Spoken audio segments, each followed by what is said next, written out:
What's up, DS3 TV? We are back for another video. This one is History Summarized South Africa. And yeah, so let's get into it and play. Wait, what did I say play? Play. And yeah, so this was by Overly Sarcastic Productions. Yeah, so this is going to be a good video. Also subscribe to the channel. I want to get 1,000 subscribers by my birthday, which is September 13th. And thank you guys for 517 subscribers. 519 I think it is at the moment, my fault. And yeah, let's get into the video and play. One historical legacy that nearly all of Africa shares is that of colonization. Big European empires coming in, throwing down arbitrary borders, and exploiting the indigenous Africans in their quest for continental domination. And yeah, when the map looked like this in the 1900s, it's pretty hard to not picture those imperialist scenes in your mind. But as with most things in Africa, big sweeping characterizations obscure much more complex realities. There are myriad corners of the map where the relationship between native and newcomer was far more complex, and few places where that dynamic had bigger Yep, Ethiopia. I would say yeah, Ethiopia was never colonized. That was something I did know about Ethiopia. Implications than South Africa. Home to an astonishingly bustling web of narratives in the past few centuries, the southern end of the continent is a prime example of how Africans have taken and retaken the reins of their story. Now, before I spend any more time pontificating in this intro, I have a lot of ground to cover, so let's do some history. Recognizably, human settlement in southern Africa is about 500,000 years old, with anatomically modern Homo sapiens evolving around 200,000 years ago during the Middle Stone Age. Eventually, time points are tough to pin down and often get revised as archaeologists making new discoveries, but safe to say that human activity in Africa goes way back.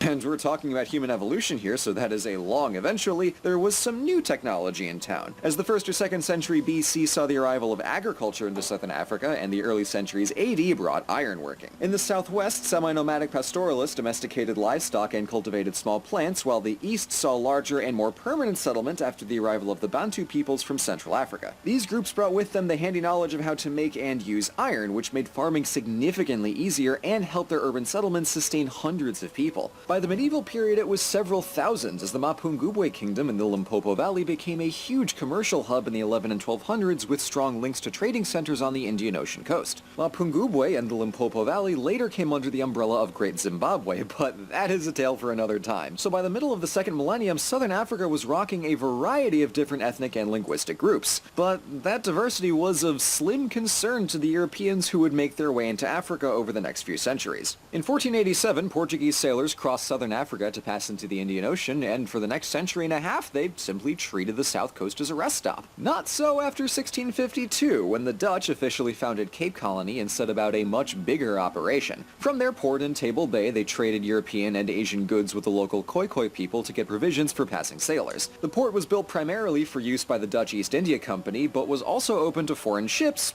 for a price. Keen to min-max this business model, colonists ventured beyond Table Bay in order to do some of the farming themselves. Easy money. The problem was that the Khoi were slightly nomadic, moving around seasonally just as the early pastoralists in the region had done. But when Dutch farmers, or Boers, wandered onto a nice plot of land that wasn't occupied right this very second, they assumed it was finders keepers. When the Khoi politely informed them that the land was, in fact, theirs, the Dutch revised their initial statement to conquerors keepers and fought 2 wars between 1659 and 1677 to assert their claim. This would start a bit of a trend as Boers pushed further inland with the specific intent to stay. The accidental importation of smallpox in 1713 hit. Over time, North Africans had developed many of the same immunities as Europeans, but southern Africa was ways away and very new to these old world diseases.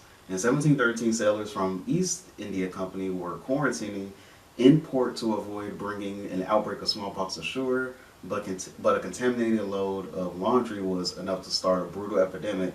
That checks out. Honestly, we've seen crazier, yeah. hit the Khoikhoi especially hard and significantly widened the opening for the Boers to step into. By the later 1700s, the Khoikhoi weren't widely enslaved or exported like West Africans had been for the Atlantic Triangle trade, but they were definitely suppressed into a servile working class. That said, there were chattel slaves in the Cape Colony, but they just weren't South African. Dutch sailors had actually imported slaves from the Indian Ocean, mostly Muslims, which further stratified the racial class system. Keep that in mind, because it'll show up later. But soon, even the Dutch would no longer be atop the pyramid, because some European geopolitical slapstickery, it's a Napoleon thing, resulted in Britain annexing the Cape Colony for themselves in the early 1800s, sending their own settlers to Port Elizabeth in 1820. They also sent tax collectors and abolished slavery, and this is where the colonial dynamic starts to get weird. Because the Boers had been living in southern Africa for a century and a half, in which time they'd incorporated French and Germans, and now beyond just Dutch colonists, they considered themselves Afrikaners, a local population that, after the arrival of the British, was now being oppressed by alien invaders. That, my friends, is one heck of a swerve, but they were serious, so they adopted the not uncommon strategy of running away from Britain, leaving the Cape Colony in the mid-1830s to trek northeast and establish the Oranje Vrystaat and the Zuid-Afrikaanse Republiek in the early 1850s. As we noted earlier, this land was very much inhabited, so let's hop eastward to see what the Bantu groups were up to. As it happens, lots. Since the late 1700s, the entire structure and demography of their societies were changing. With new approaches to militarization, small states were consolidating under stronger kings to form large states and confederations to better compete for Indian Ocean trade. By far, the biggest player in this process was the Zulu kingdom under the leadership of Shaka. Much to the enjoyment of biographers everywhere, Shaka was an intricate and unusual character. Exiled from the royal family at a young age and treated horribly by his peers, he came back determined, bordering on cruel sometimes. He never married or had any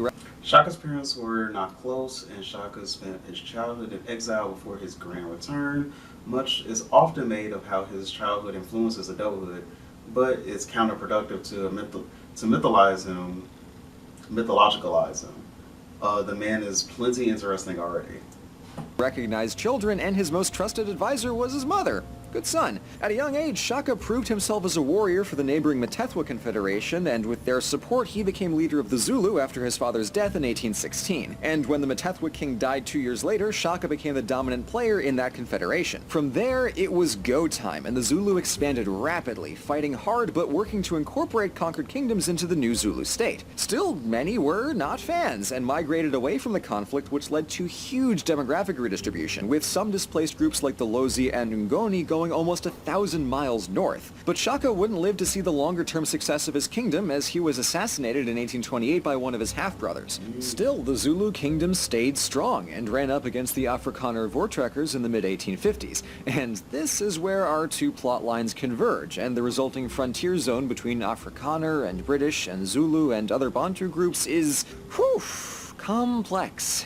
This frontier, like many, saw trade and cultural exchange as well as conflict, with alliances forming and ending based on pure circumstance. So even though the map in the 1800s was already a giant checkerboard, it's important to note that even within all of those states was a dynamic cast of players. The southern coasts didn't just turn oops all British after they started pushing inland. Many of the absorbed groups were able to carry on more or less as they had been, such as the Basutu up in the Drakensberg Mountains, who had formed an alliance in the wake of the Zulu conquests and became an autonomous British protectorate in 1868. The Zulu, however, weren't about to take that offer, and rather preferred to kick the pants off of anyone who tried to muscle in on their land. Unfortunately, Britain took that as a challenge. In 1879, they invaded Zulu land but suffered a fierce defeat at Isandlwana, losing 2/3 of their soldiers and instantly making Zulu a worldwide byword for valor and strength against colonial aggression, with even the British Army holding them in a kind of dreaded reverence. Later that year, Britain returned with 5 times the soldiers, leaving absolutely nothing to chance. By the summer, the Zulu had been defeated, their kingdom partitioned, and the last major Bantu state conquered. From there, the last obstacle to dominating the subcontinent were the Boers in the north, who had just made the literally earth-shattering discovery of diamonds and gold in the Orange Free State and Transvaal. So,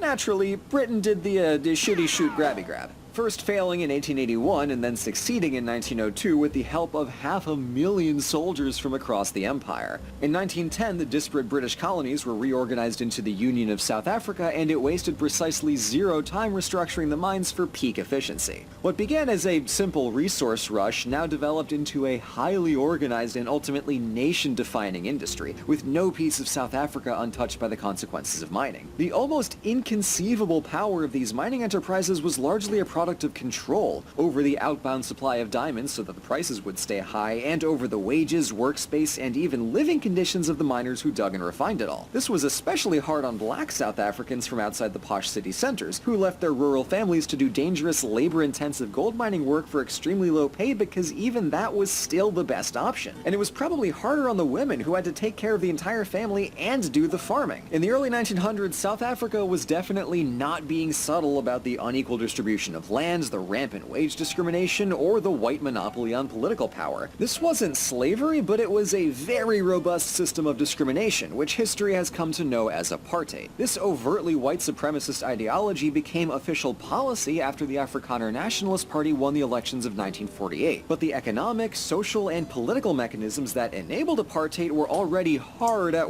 Apartheid was a hydra of racism, and it didn't begin overnight. Power structures established during the Dutch and British colonial periods expanded rapidly as a result of the Mineral Revolution, allowing for a much more insidious, multi-headed means of racial discrimination. Work in the decades prior. What changed here was their intensity and the rigid legal framework intended to make this system permanent. After 1948, I'm just going to say it the way I know how to say it, apartheid. That's how we always said it. Like, that's how I've always heard it said.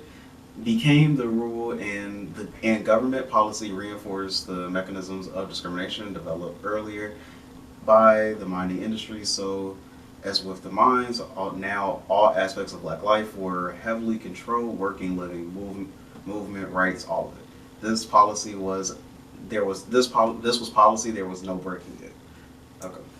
Interethnic marriage was outlawed, schools taught black people they were inferior to whites, blacks needed special permission to go anywhere, and every conceivable public and private amenity was segregated down to the damn stairs. While depriving black people of power, resources, or the simple ability to enjoy public life, the Nationalist Party knew they needed black labor to sustain the economy. So when black civil rights and labor groups recognized this and began campaigning against apartheid, the government responded viciously, banning the African National Congress, arresting their political and paramilitary leaders, firing into crowds of protesters at Sharpsville and Soweto, and killing the prominent activist Steve Biko in 1977. Biko was beloved by South Africans for his leadership in the black consciousness movement, which shattered the apartheid fallacy that black people were inherently lesser. After his activism and his murder, black South Africans were rightly furious, but also recognized that Biko was right, that it didn't need to be like this, and some of the Afrikaners noticed it too. During the 1980s, the government and economy were under pressure from persistent civilian unrest and paramilitary action, the growing strength of black labor unions, widespread sympathy abroad, and targeted international economic sanctions. Enter Nelson Mandela. Well, not really enter. He had been in prison since 1962, but while still jailed, he was cultivating potential reformers from within the National Party, looking to convince pliable Afrikaners to let this broken system go and build something new.